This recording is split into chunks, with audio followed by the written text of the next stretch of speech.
Девочки, у вас когда-нибудь что-то тырили мужчины? Потому что у меня в детстве, я помню, стырил ручку. До сих пор тварь не простила тебя.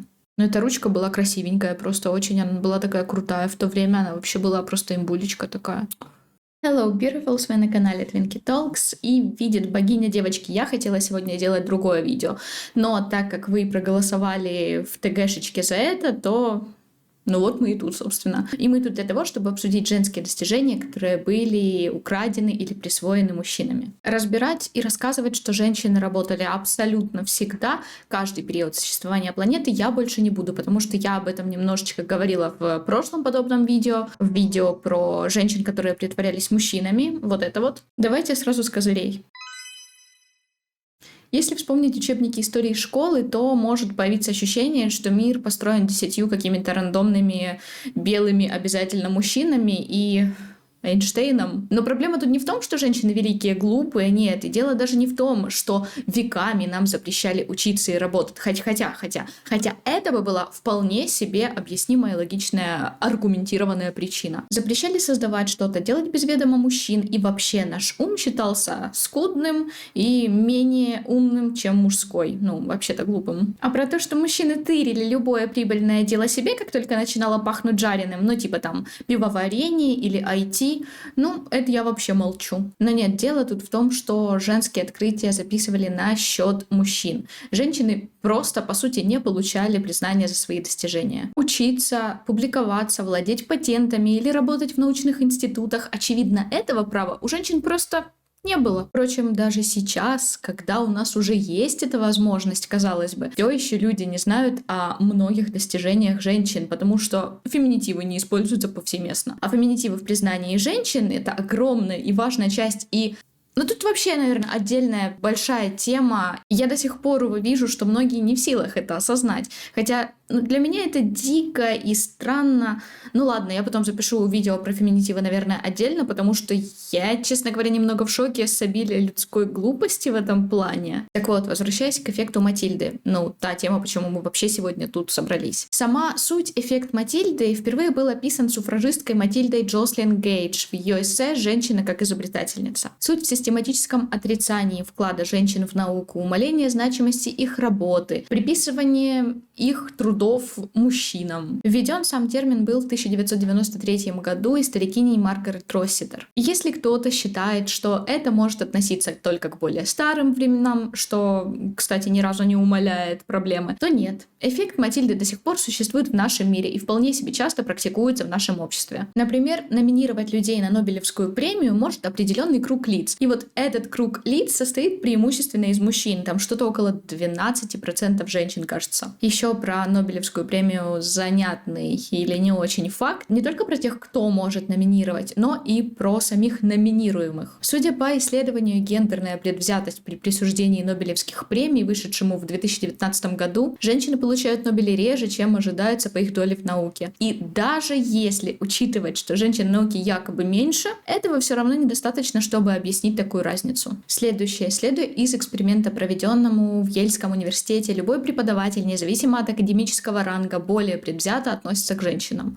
А из-за этого достижения студенток часто просто остаются без внимания. Ой, а я вам рассказывала, какой у меня чудесный был преподаватель по клинической психологии, если... Я уже не помню, почем он был, но да, я училась на факультете психологии, у меня есть вышка, все дела, и у нас был вот один препод, мужчина, само собой, который...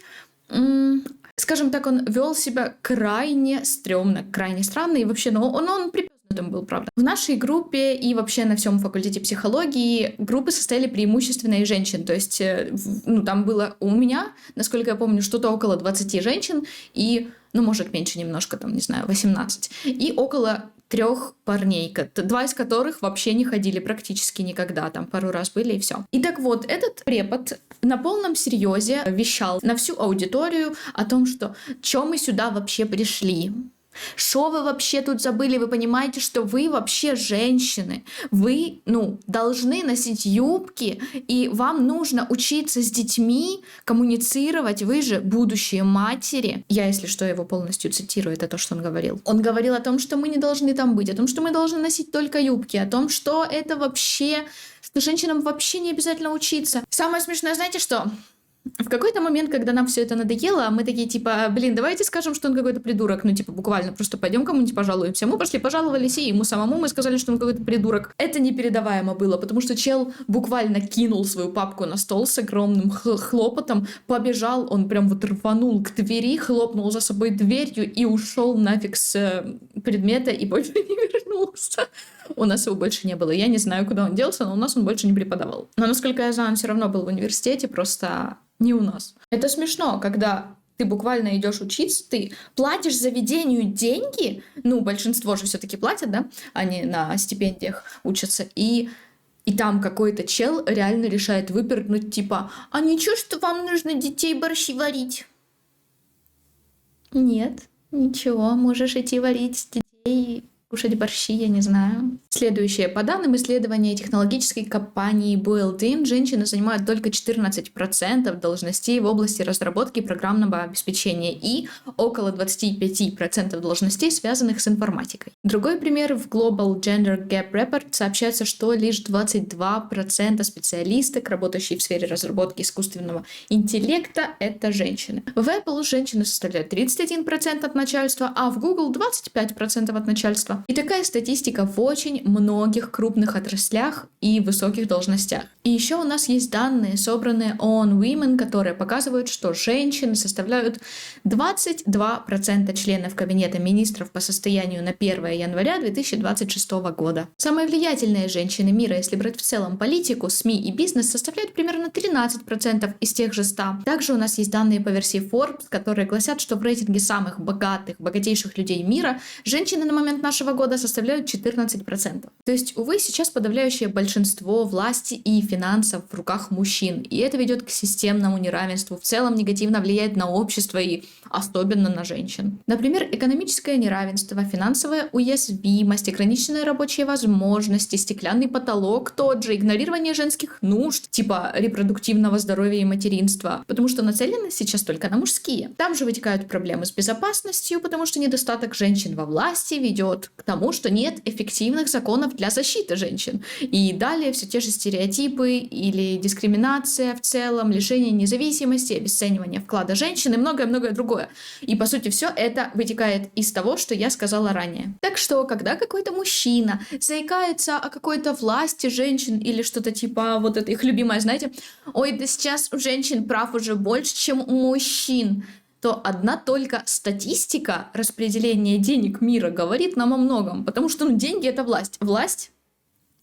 Мы просто буквально никак не можем иметь больше власти, больше прав, когда вся она, власть, то есть в руках мужчин даже статистически. И если это некоторым мужчинам сложно осознать, я не знаю тогда. У меня только два вопроса. Во-первых, нафига вообще кто-то вам еще что-то должна пояснять? А во-вторых, вы как с таким скудным интеллектом вообще занимаете власть-то? Я вот поражаюсь этому постоянно. Чисто вывозят на пиздежей в ебонах. На краже женских трудов еще, да. Ой, у женщин прав больше, вы сейчас эти фемки вообще устроят матриархат. Какой матриархат? У нас никогда в жизни не было матриархата. Они даже не понимают, что патриархат не равно матриархат, что у нас не будет, что это разные вообще концепции, они даже не понимают этого. Они приводят в пример, была какая-то королева, которая правила, и вот видели, как она правила? Ты берешь какую-то королеву, одну из дофигалиона мужчин, которая правит все еще в патриархате, и говоришь, вот он матриархат? Нет, это женщина, которая правит в патриархате, а не в матриархате, есть разница.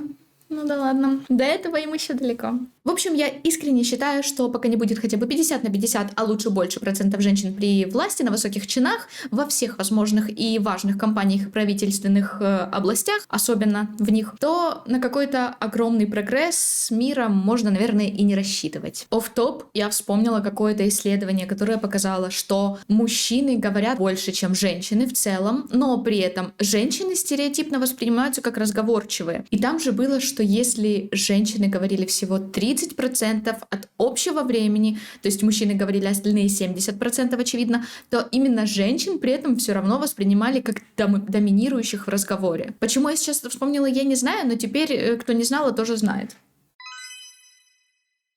Хотя история выглядит на первый взгляд как зал славы для мужчин, но если присмотреться, то под многими табличками с мужскими именами стерты именно женские. Жены, сестры, подруги, дочери, даже матери были жертвами мужчин, которые крали и присваивали себе их детища, либо просто получали больше огласки и считались первооткрывателями. Это могли быть и открытия, различные книги, рисунки, изобретения, абсолютно все, что могло оказаться в руках не истинной создательницы, а того, кто пожелал стырить их себе ради то ли известности, то ли денег, то ли просто поднасрать женщинам. Правда, в итоге они поднасрали еще и самим себе, потому что, я не устану повторять, сколько бы сейчас было разных благ для всех нас, если бы снова же было разрешено изучать, творить и открывать новое всем людям мира, а не только тем, у кого хромосома XY и белая кожа. Сейчас, наверное, самое время переходить к части, где мы рассматриваем разные примеры из описанного. Если вы видели мое прошлое видео на подобную тему, то знаете, а если нет, то я поясню. Я буду рассказывать вам о женщинах не всю их биографию, потому что выйдет очень долго, но я постараюсь раскрыть важные моменты или интересные, на мой взгляд, детали. А вы обязательно пишите, что вам более всего интересно и что вы, возможно, не знали. Так вот, у нас есть ТГ-канальчик с чатиком для женщин, где вы можете общаться и спрашивать, и делиться всяким разным, вообще о чем угодно, о чем хотите. Вот там я тоже делюсь всяким разным, так что приходите туда. Нетти Мария Стивенс родилась в 1861 году в Америке. Была старшей дочерью плотника, окончила 4-й курс за 2 года в Вестфордской академии и позже поступила в Стэнфорд, где получила степень бакалавриата и магистра в области биологии. Позже она нашла себя в области цитологии, где сосредотачивалась на изучении регенерации у примитивных многоклеточных организмов, на структуре одноклеточных организмов, на делении клеток у морских существ и еще на развитии сперматозоидов и яйцеклеток. Работала она и в Италии, и в Германии позже, а в 1908 году получила стипендию от Американской ассоциации женщин-ученых. И хотя в ее послужном списке 38 публикаций, она представила доказательства теории наследственности, это все равно не было оценено по достоинству из-за предубеждений, и это не получило нужного признания из-за того, что она родилась не с тем набором хромосом, что даже грустно, смешно, исходя из парадоксальности ситуации.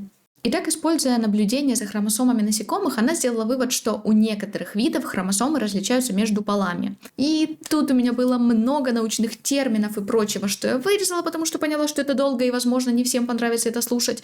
Но суть в том, что Нетти открыла роль X и Y хромосом в определении пола. Кроме того, именно Нетти была первой, кто обнаружила, исследуя человеческие клетки, что женщины имеют 2 большие X-хромосомы, а мужчины маленькую Y. И X, XY, вы поняли. Хотя свои теперешние названия XY они получили немножко позже. И все же, несмотря на все это, более известным стал мужчина-ученый Томас Морган, под руководством которого, кстати, она работала ранее.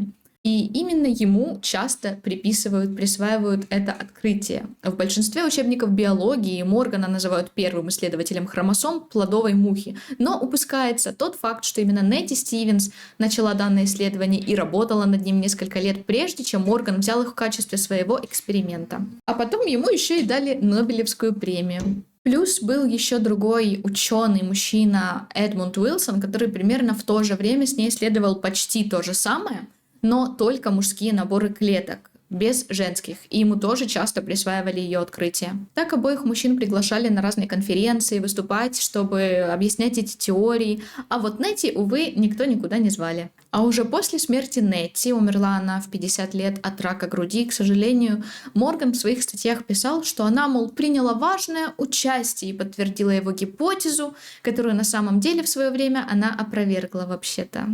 И вообще в итоге у него все проделано, это его рук дело, его работа, и он великий молодец. А она, просто помогала, спасибо ей, конечно, за ее помощь, за ее вклад.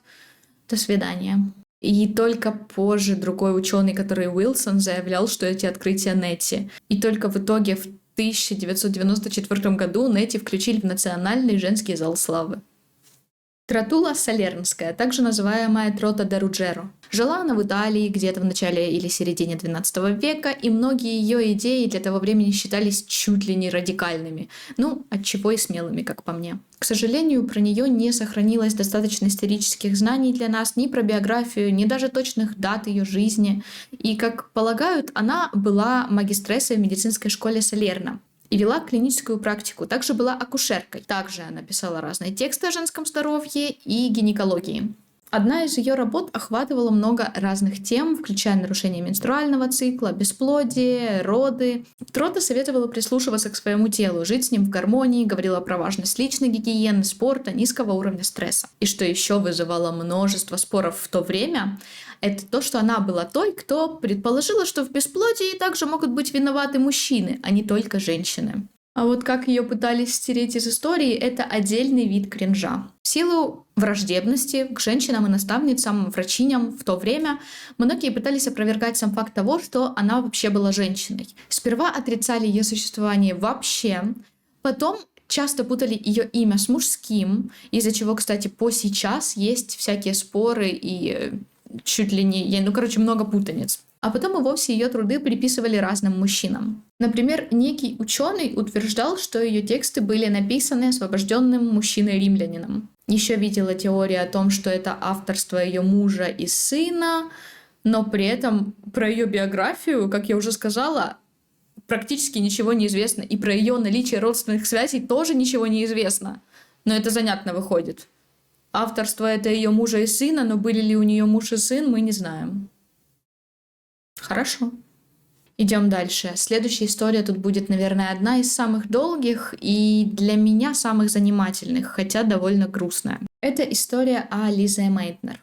Родилась она в Австрии, в городе Вена, в еврейской семье в 1878 году. К науке ее тянуло еще с детства, но единственной доступной женщине профессией в смежной области было тогда преподавание. Поэтому она поступила в среднюю школу для девочек, где получила образование учительницы французского, а также изучала бухгалтерский учет, историю, географию и другие предметы. Позже она поступила в Венский университет и стала там второй женщиной, получившей докторскую степень по физике. А после этого Лиз отправилась в Берлин, в институт Кайзера Вильгельма, где изучала химию, работала вместе с Отто Ганном 30 лет. Но обо всем по порядку. Итак, в Берлине Лиз официально в то время еще не могла стать студенткой, так как для женщин туда вход был закрыт. Однако один из преподов, Макс Планк, смог добиться для нее разрешения посещать его лекции по физике. И уже после этого она начала сотрудничество с Ганном, в рамках которого они изучали радиоактивность в его лаборатории. Никакой зарплаты она при этом, конечно, не получала. Вместе они написали минимум 9 статей, разработали физический метод разделения, так называемую радиоактивную отдачу. Проработали они так сперва 5 лет, после чего ее все-таки взяли на оплачиваемую должность первой женщины-ассистентки в Берлинском универе, но платили ей, конечно, меньше, чем Отто Ганну. Позже, во время Первой мировой, когда Ганна призвали на службу, Лиз сама завершила их работу про бета-лучи и свое личное исследование цепочки распада урана. А после этого, кстати, она еще вернулась в Вену и вступила в армию в качестве рентгенологини. Но позже, после демобилизации, она снова поехала на свое рабочее место. Там далее тоже была очень насыщенная, долгая история. Я вам советую почитать побольше, потому что часть я не расскажу из-за ее обширности. И про протактиний, и про бета-излучение, и про трансмутацию, и про то, как она стала руководительницей отдела радиофизики и доценткой Берлинского университета, и про ее дальнейшие исследования, вынужденные путешествия и бегство. Это все было очень много и очень интересно. Да. Кстати, был еще момент, когда редактор немецкой энциклопедии пригласил ее написать о радиоактивности, думая, что она мужчина. И когда он узнал о том, что вообще-то она женщина, то он внезапно передумал и отказался публиковать ее. И еще другой момент, когда она собиралась читать свою первую лекцию на тему радиоактивных космических процессов, то в аудитории, как она увидела, очень большое количество женщин, она удивилась. И, как оказалось, в газете, которая писала об этом объявлении, написали не космических, а косметических, потому что как так возможно, чтобы женщина мыслила о чем-то подобном, чтобы она что-то об этом знала? Это бред, это, наверное, какая-то ошибка. И решили написать косметический. Класс. Огонь. Ну и позже в лаборатории Ганна были проведены эксперименты по расщеплению ядра. Сам Ган в это не верил вообще, в то, что это возможно, пока Лизе не убедила его в этом, и ей первой удалось расщепить атомное ядро на части. Из политических соображений Лиз запрещалось тогда публиковаться вместе с Ганном, так что данные по эксперименту он опубликовал сам, а она лишь спустя месяцы описала обоснование этого эксперимента, и то вместе с племянником. Но это, чтобы вы понимали, было в то же время, когда все евреи и еврейки в Германии должны были быть уволены из государственных служб. Ну а она, как нам известно, как раз была из еврейской семьи. И чисто по случайности ей удалось сохранить свое рабочее место, но становилось все сложнее и сложнее и в плане работы, потому что много было запретов, куда ей ходить, куда ей не ходить, плюс статьи с ее участием не хотели подписывать ее же аспиранты. Ну и морально, как позже стало известно из ее писем, ей было очень плохо, потому что она чувствовала вину, что не решилась уехать оттуда в то время сразу же, потому что слишком любила науку, плюс еще ее товарищи Отто и Планк отговаривали ее. Но, увы, потом все равно все настолько усугубилось, что работу она потеряла, как и возможность выехать из Германии законно. И это еще при том, что она была, на секундочку, австрийским гражданством. Итак, чтобы не оказаться в К-лагере, тут можно говорить это слово? Ютуб такой припёрнутый, что я даже не знаю, что тут можно говорить, что нельзя.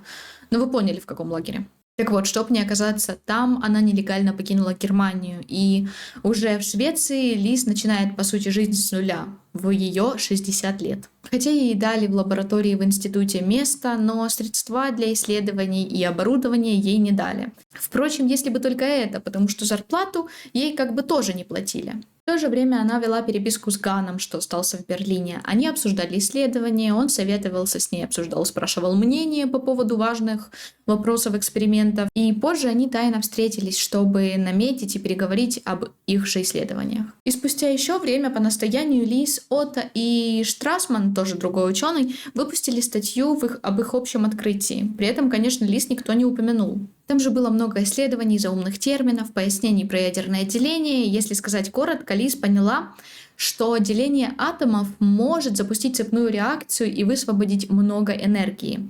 И это заявление вызвало сенсацию в научной среде. Знания, при помощи которых можно было создать оружие невероятной силы. Да, девочки, ядерку. Наконец-то подходя к самой важной части истории. Именно Лизе называют матерью атомной бомбы, хотя стоит взять в учет тот факт, что она не хотела создавать именно оружие. Напротив, она была пацифисткой, и делать бомбу она вообще отказалась, что успешно, как мы поняли, сделали другие ученые-мужчины. Далее, в 1944 году Нобелевскую премию получил Отто Ган за открытие ядерного деления, которое открыла Лиз.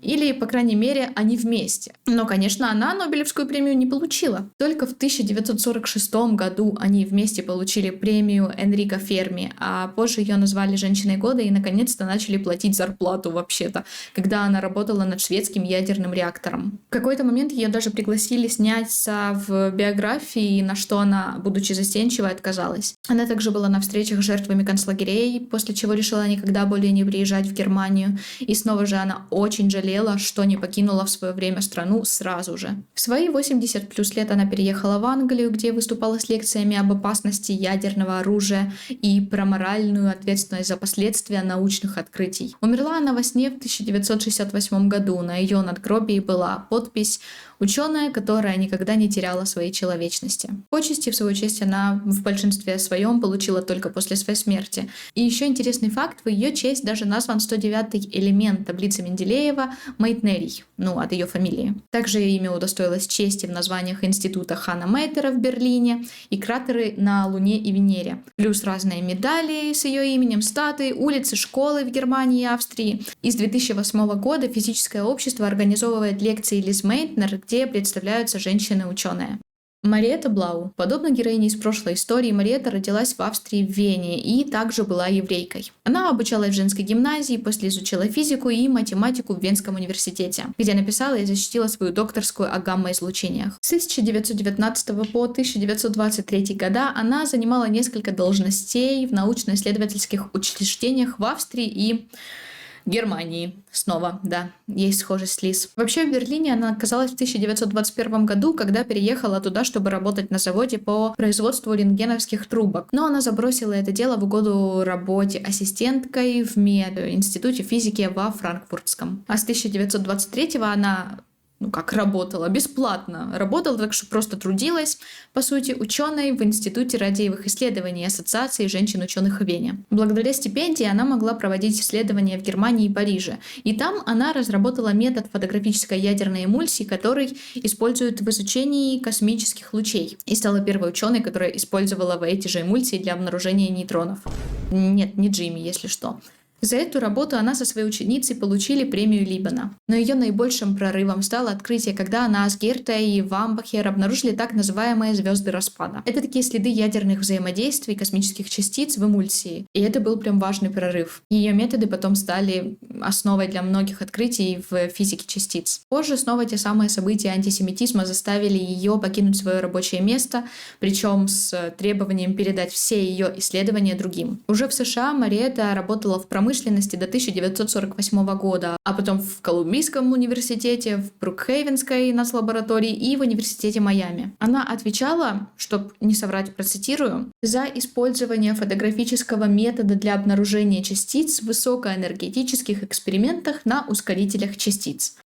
Звучит сложно. В итоге, спустя время она все равно вернулась домой в Вену, где снова безвозмездно работала в том же Институте радиевых исследований, еще и с подводящим ее здоровье. Возглавляла она рабочую группу, руководила диссертацией в своей области, получила премию Эрвина Шрёдингера, даже была номинирована на Нобелевскую премию, но Нобелевскую премию за работу, во многом основанную на ее работах, получил другой мужчина-физик. И в своей речи он ни слова не сказал о ней или ее трудах. При этом даже многие историки науки считают, что ее вклад либо был сильно недооценен, либо практически вытеснен из нарратива. Уже тогда некоторые отмечали, что без ее ранних работ и технических решений многие исследования Пауэлла, того физика, были бы просто невозможны. И как бы у нее была относительная известность, но масштаб ее признания был явно меньше того, что она заслуживала. Из ее наследия можно упомянуть о стипендии Мариетты Блау, об улице, названной в ее честь, и о зале Мариетты Блау в Венском университете. Умерла она в 1970 году от рака, еще и обнищав. Связанного, кстати, с незащищенным обращением с радиоактивными веществами. Про следующую личность я сама слышала уже много раз, потому что ее часто приводят одной из первых в пример открытий, сделанных женщинами. Розалинд Франклин. Родилась она в 1920 году в Лондоне, Великобритании, в обеспеченной британской еврейской семье. С детства Розалинд проявляла умелые навыки в арифметике и решении задач, также интересовалась крикетом и хоккеем. В свои 11 лет она поступила в одну из немногих женских школ, где преподавалась физика и химия. Там она также преуспела в науке, латыни, спорте, плюс выучила французский и немецкий языки. А еще, фан-факт, единственный предмет, который ей не давался, была музыка. В 1938 году она поступила в колледж в Кембридже, где изучала химию. Там же она получила диплом с отличием, но ей была присвоена лишь номинальная степень, так как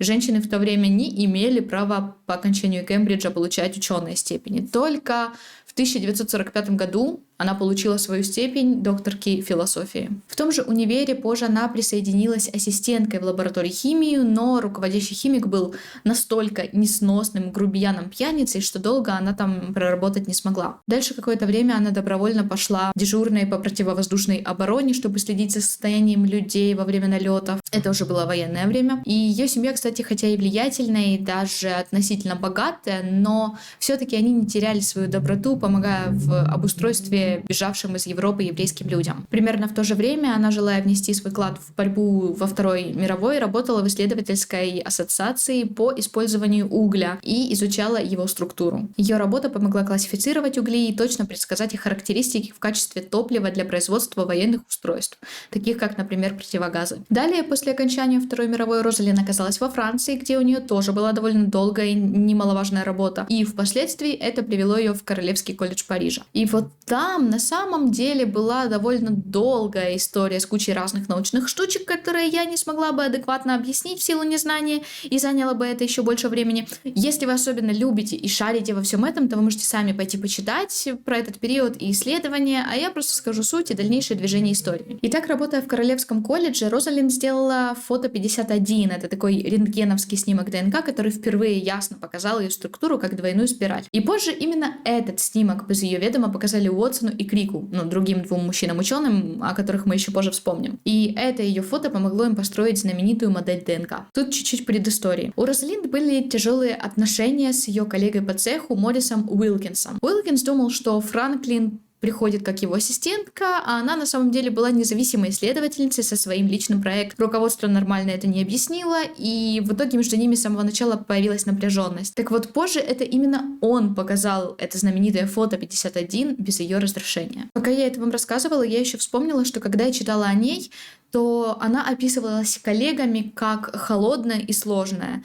когда вообще на деле Розалинд была просто прямолинейной, но и не терпела небрежности в работе. То есть, по факту, мужчина-ученый для той поры с таким поведением был бы типа, я не знаю, brilliant and demanding и... Короче, а женщина, конечно, она неприятна. Хотя я так говорю для той поры, будто бы сейчас таких женщин не гнобят и не величают до сих пор, типа, а ты как мужик. Ведь да, несмущенная стесняха, это так плохо, так ужасно для женщины. Не дай богиня, ты еще и грубовата или не стесняешься в высказываниях. Но это тогда вообще занавес. Я, кстати, грубоватая, не стесняюсь в высказываниях, понятно? Ладно, возвращаясь к теме. Там было долгое исследование модели ДНК. Сразу несколько ученых этим интересовались, и в 1953 году в журнале вышли сразу 3 статьи подряд. Одна от уже названных Уотсона и Крика с моделью ДНК, вторая от Розалинд и Гослинга со своими данными, и также третья от Уилкинса. Но в историю массово вошла именно версия, что Уотсон и Крик открыли ДНК. Кстати, про Уотсона еще. В своей книге он отзывался о Розалинд довольно неприятно. То упоминая, мол, ее небрежность в отношении своей внешности, то упоминая их хихоньки-хахоньки с другими мужчинами, когда они называли ее пренебрежительным Рози, хотя она не хотела этого и просила называть ее Розалинд или Роза. Второй чел, который Крик, даже признал позже, что они всегда относились к ней с снисходительностью. Персонажи 10 из 10. Мило, круто, классно, главное уважительно. Итак, потом, к сожалению, Розалинд обнаружила у себя рак. Она пыталась лечиться, при этом продолжая, кстати, работать и вести свою исследовательскую деятельность, но, к сожалению, скончалась в возрасте 37 лет в 1958 году. А в 1962 году Нобелевскую премию, по сути, основываясь на работе Розалинд, снова же получили те самые Уотсон, Крик и Уилкинс. Чего сама она, конечно, не получила посмертно. Радует, что она хотя бы заслужила некоторое признание в целом, но грустно, что только после ее смерти. В ее честь есть множество разных штук, например, в доме, где она жила, установили мемориальную доску. Королевский колледж Лондона дал своему общежитию название Розалинд Франклин Холл, а также там тоже установили мемориальную доску с ее именем. В Биркбеке открыли школу с ее именем, в Нацгалерее Лондона добавили ее портрет рядом с теми мужчинами, что получили Нобель благодаря ей. Институт рака учредил премию ее имени для женщин, занимающимися исследованиями рака, и еще другие премии, названия, мемориалы тоже были сделаны в ее честь. Там действительно много разного всякого было, можете почитать, и до сих пор появляется что-то новое. Из самого последнего, что было буквально в этом году, Франклин была включена в список ученых, работавших на Эйфелевой башне, и еще OpenAI запустила модель ИИшки GPT Розалинд для использования в исследованиях области биологии. Из забавного я еще прочла, что Розалинд с детства имела личный образ мышления и пришла к выводу о том, что религия как бы не для нее. Так вот, в разговоре с матерью она как-то сказала фразу типа anyway, откуда ты знаешь, что Бог — это он, а не она? Вообще хороша. God is a woman.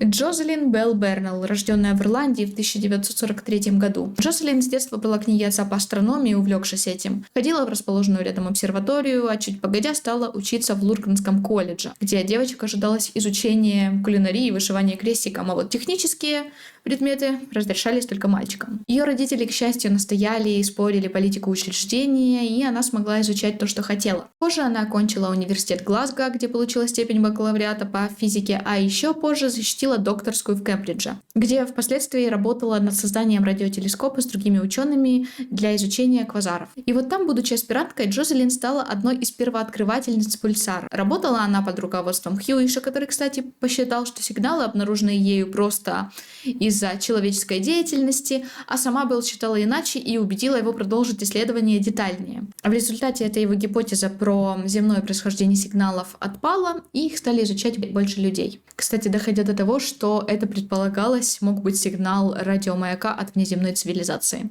Однако позже Белл все-таки обнаружила, что нет, это сигналы от астрономических объектов. И вот дальше уже вишенка на торте. Ученые направили несколько статей про открытие пульсаров в журнал Nature. В первой первой из этих статей, впервые объявившей о пульсаре, было указано 5 авторов. Имя Хьюиша стояло первым, и вторым было имя Белл. А Нобелевскую премию в области физики при этом дали Райлу и Хьюишу за новаторскую работу в области радиоастрофизики, с особым упоминанием работы Райли и решающей ролью Хьюиша в открытии пульсаров. И это без включения Белл в качестве даже сополучательницы, что являлось спорным и вызвало обсуждение со стороны другого астронома, также ученика Хьюиша. То есть она буквально нашла объект, изменивший астрофизику, но научное сообщество решило, что это достижение мужчин-руководителя. Удивлена ли я?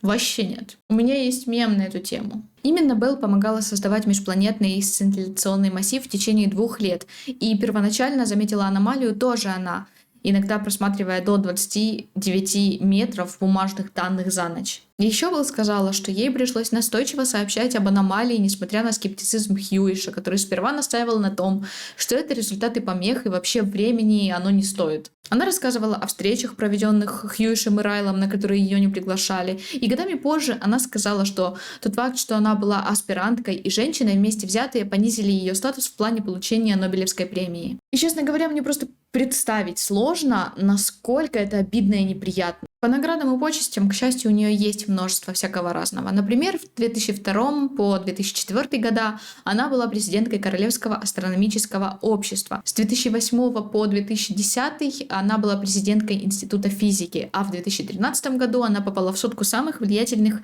женщин Великобритании. С 2014 по 2018 она была президенткой Королевского общества Эдинбурга, и также с 2018 она ректорка в университете Данди.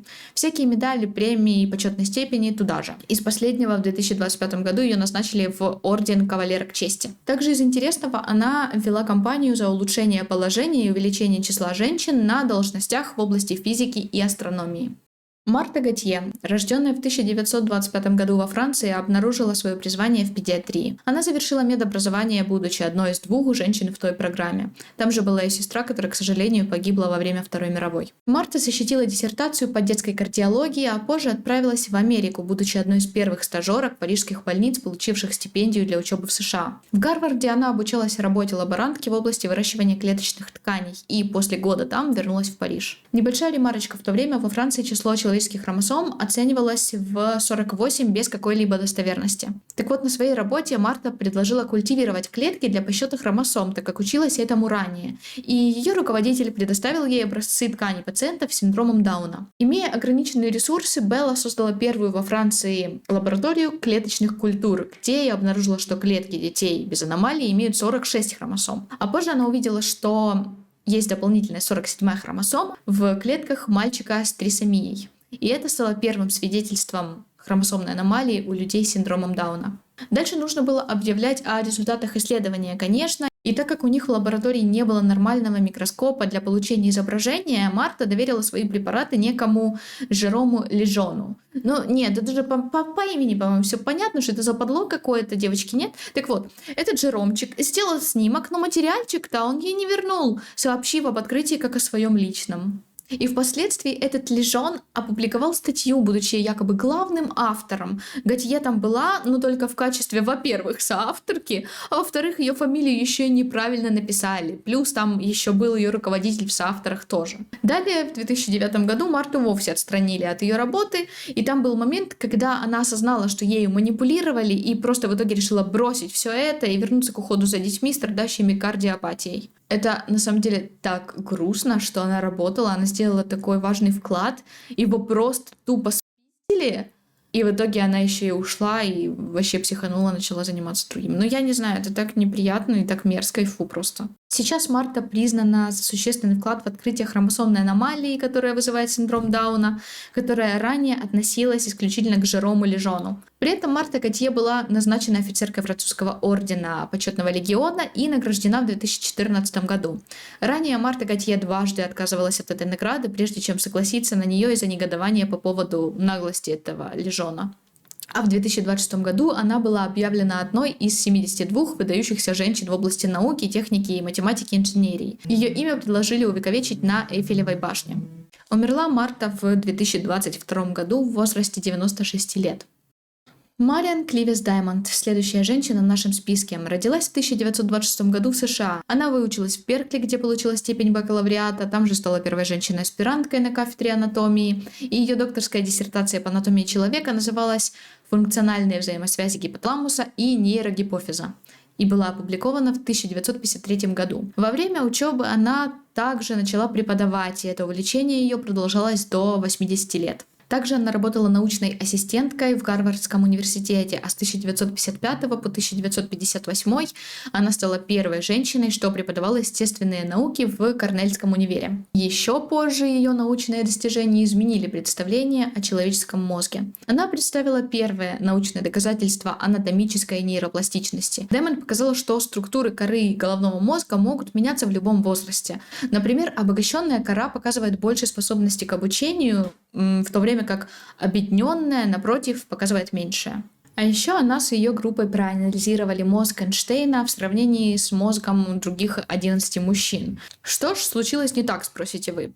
Когда она обнаружила феномен нейропластичности, ее статья должна была быть опубликована, и она увидела, что имена двух ее второстепенных соавторов, Дэвида и Марка, были помещены перед ее именем, и при этом ее имя еще и было в скобках. Мариан, конечно, высказала, что вообще-то выполнила она основную работу, именно она, и только тогда ее имя было поставлено на первое место без скобок, но сам факт вообще этого максимально странный, глупый, и, как всегда, они решили, что женщина там вообще, что она может знать, она, наверное, не при делах, может, она вообще, не знаю, носила чай, им раздавала. Давайте ее в скобках, напишем, а то мало ли такое. В общем, она получила разные награды и премии в итоге и умерла в 90 лет в 2017 году. Мэри Уитон Галкинс. Родилась она в Америке в 1863 году. Мэри получила степень в колледже по филологии и философии. Родители ее очень поддерживали в начинаниях, помогли ей с собеседованием в женский колледж, куда ее взяли на должность репетиторки, а позже и преподавательницы кафедры филологии. Там профессор заметил, что у Мэри чудесные способности и предложил ей попробоваться в психологию, что она, в общем-то, и сделала. Хотя найти курс по психологии, куда бы взяли женщин, было тогда сложно. Гарвардский университет в то время не разрешал женщинам у них учиться, хотя именно туда она и целилась. Глава университета был против, чтобы женщины учились в одном помещении с мужчинами. И я не знаю, половина истории со всем этим выглядит так, будто мужчины просто боялись женщин, боялись того, что они кажутся менее умными, мужчины менее умными, чем женщины. Впрочем, так это и оказывается, глядя сейчас на некоторых особей.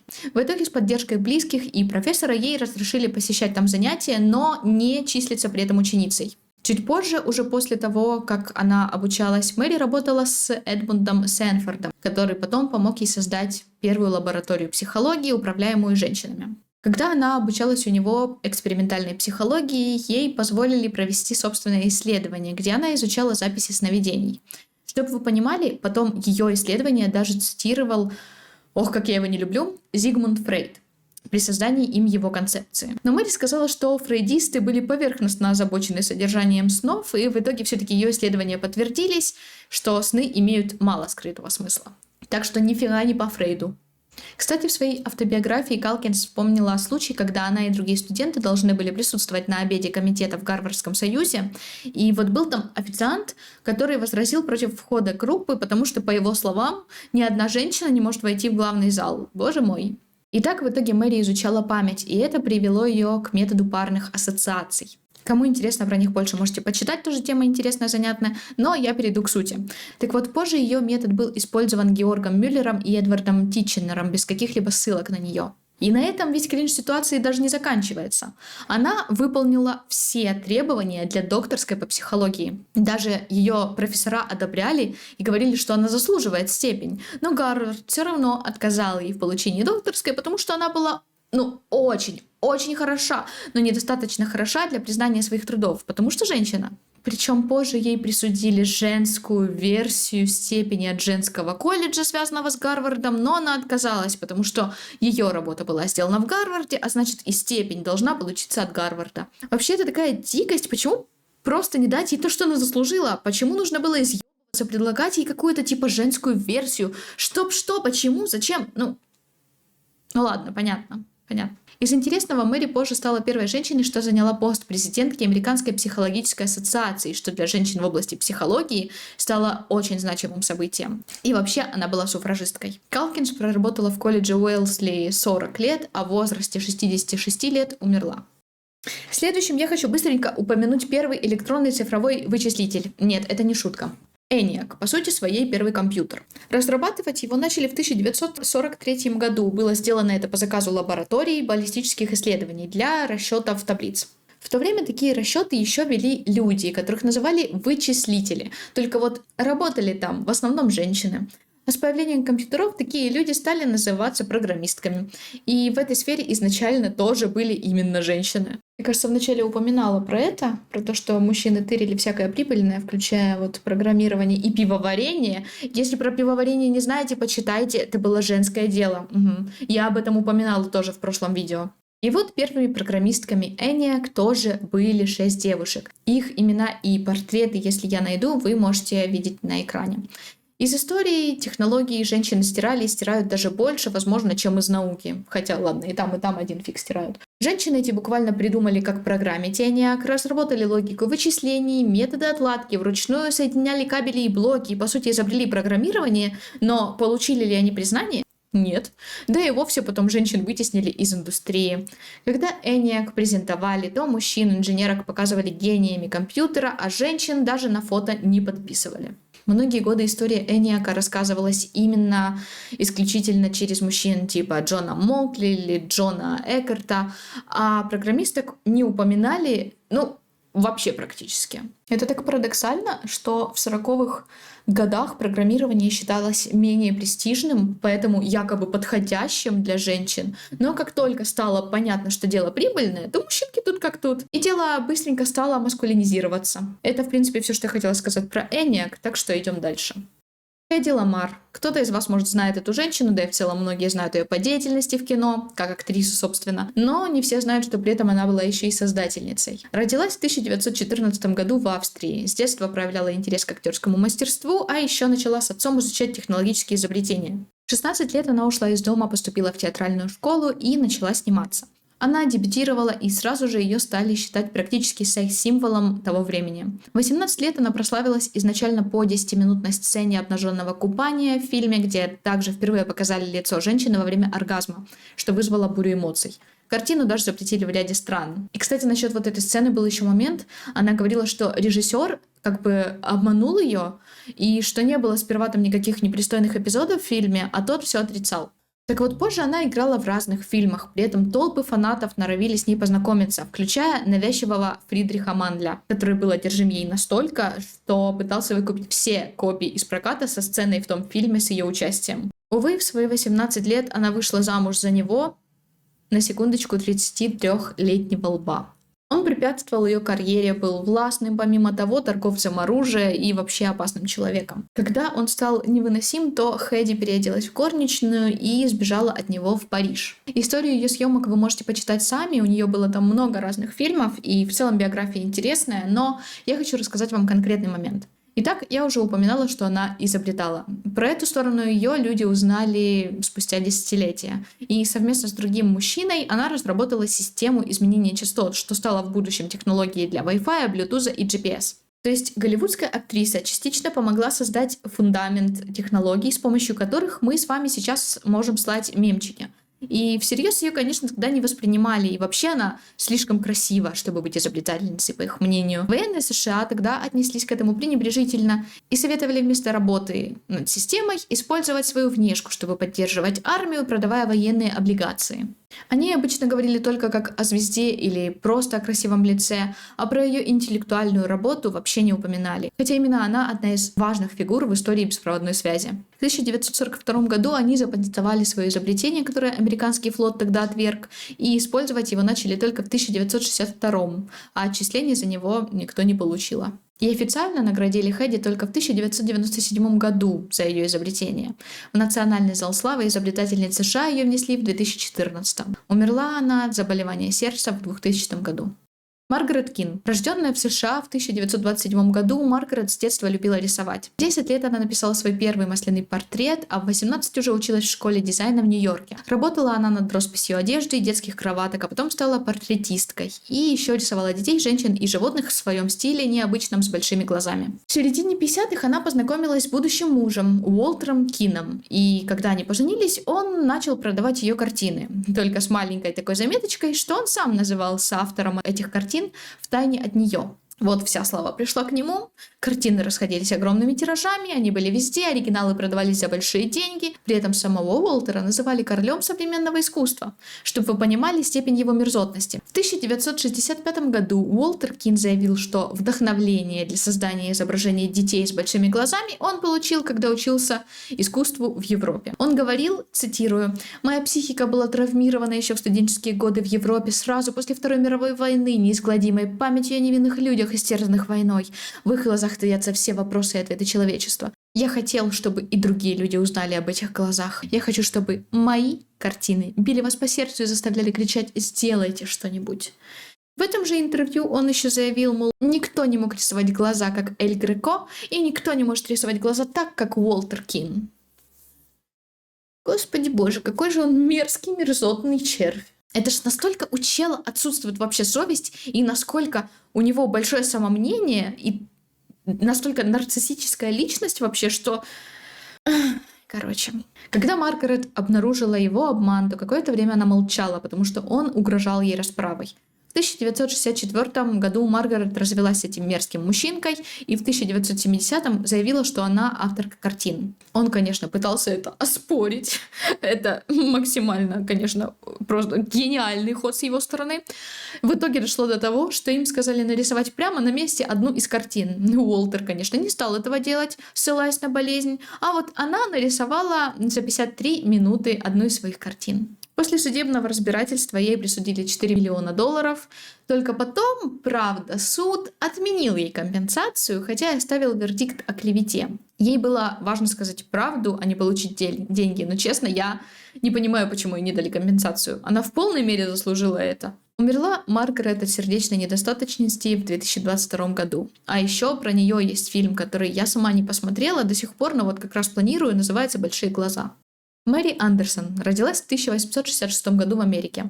Про нее не шибко много известно, но занималась она застройкой недвижимости, владела ранчо и виноградниками. Если одним словом, то занималась бизнесом. Итак, суть истории. Мэри отправилась в Нью-Йорк. Дело было зимой, там везде снег, метель и вообще погода жуть. Водитель то и дело просовывал руку и протирал руками стекло для видимости. Или выходил, но не суть важно. Суть в том, что он вытирал просто руками стекло, да? Она была предпринимательницей, и она увидела, что есть вот такая проблема, а значит, что можно ее решить, и нужно решение этой проблемы. Она нарисовала эскиз щетки стеклоочистителя, управляемой изнутри машины, продумала все функционально и управляемо, и ее конструкция практически не изменилась с того времени.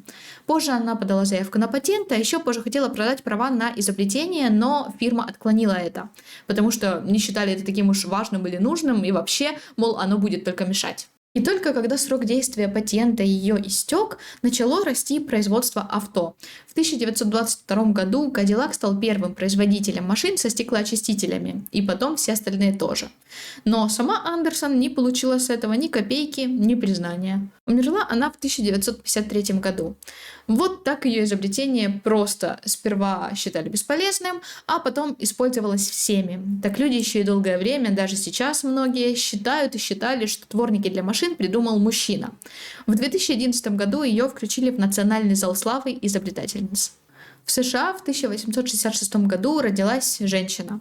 Элизабет работала стенографисткой, также была писательницей и поэтессой, плюс еще и феминисткой.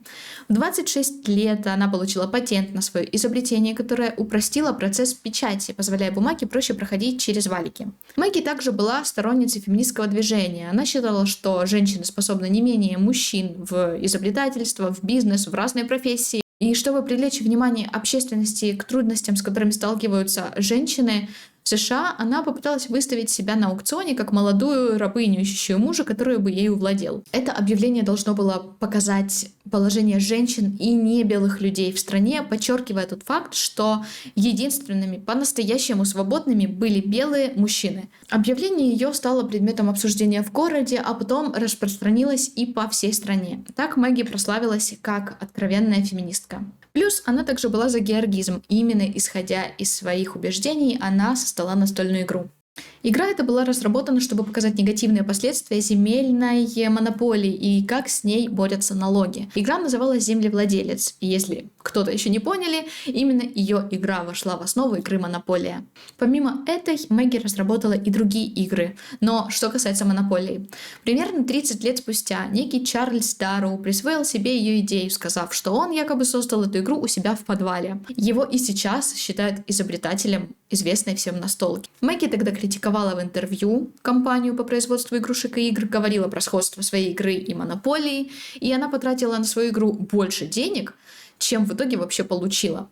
Компания согласилась тогда выпустить еще 2 ее игры, но их все еще приписывали Чарльзу. Ее авторами долгое время все еще признавали именно этого мужчину и компанию. А Мэгги законно вернули титул создательницы этой игры только после ее смерти. Скончалась она в 1948 году.